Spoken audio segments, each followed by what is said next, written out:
മഹാരാഷ്ട്രയുടെ ആദ്യ വനിതാ ഉപമുഖ്യമന്ത്രിയായി സുനേത്ര പവാർ ചുമതലയേറ്റു. ലോക്ഭവനിൽ നടന്ന ചടങ്ങിൽ ഗവർണർ ആചാര്യ ദേവവ്രത് സത്യവാചകം ചൊല്ലിക്കൊടുത്തു.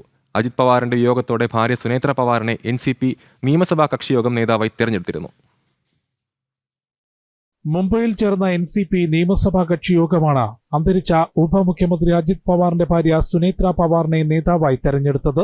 തുടർന്ന് മഹാരാഷ്ട്രയുടെ ചരിത്രത്തിലെ ആദ്യ വനിതാ ഉപമുഖ്യമന്ത്രിയായി സുനേത്ര പവാർ ചുമതലയേറ്റു.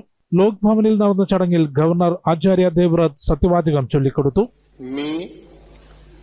मी सुनेत्रा अजित पवार गांभीर्यपूर्वक प्रतिज्ञा करते की कायद्याद्वारे स्थापित झाले आहे अशा भारताच्या संविधानाबद्दल मी खरी श्रद्धा व निष्ठा बाळगीन.